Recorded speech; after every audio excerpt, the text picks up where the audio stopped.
What's going on YouTube? Today I'm going to be talking about the install of these Suzco LED light kits for off-road vehicles. Anything with a tubular type of frame, you can mount these lights onto it and have some pretty awesome lighting. The package comes with the bracket, wiring harness, and 2 lights, and it's $45 on Amazon. Now these lights came a little nicked and dinged out of the box. It's fine. It's gonna go on my KLR. It's on my KLR, so it's an off-road, on-road bike anyway. So I'm not too upset that it's dinged up. But let me go over the install here. Right now we have the right light mounted here, and guys, this is adjustable right there on the bottom. You can see how that goes to the left or to the right or up and down. I ran this wire along the crash bar here.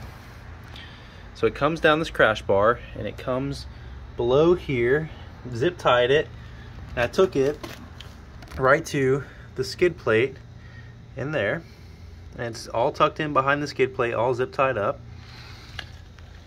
I ran it all the way over here. So this wire comes to the right light along this crash bar, zip tied, and then there's the right light, same kind of mount setup.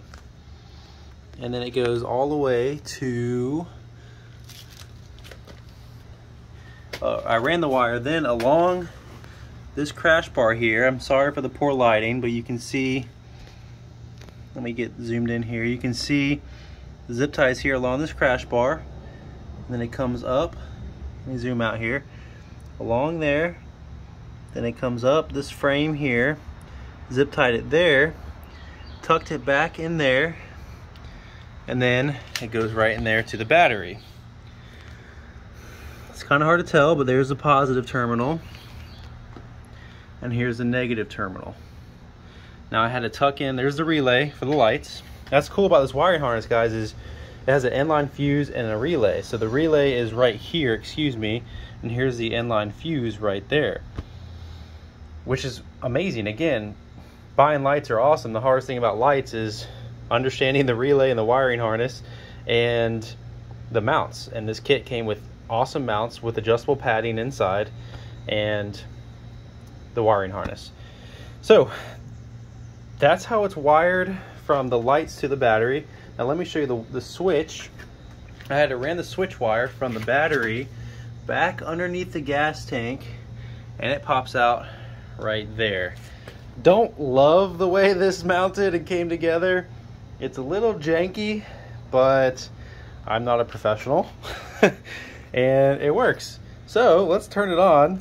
What's nice is that the switch turns on so you can identify it easily at night. It has the red light to it. And this is not going to be the video where I go, oh my gosh, these lights are awesome. I just want to show you what they look like on. And so eventually I'm going to go to a pitch black place and like turn them on and show you guys how it works. But yeah, so there's the lights working on both sides. Pretty happy with it. I'll be able to adjust them up or down once it's dark and see the light beam of it all. And then you come back here and the switch is off. Let me know if you have any questions. So far I was pretty happy with the install and look forward to seeing them and using them at night. Thanks so much. Take care. Bye-bye.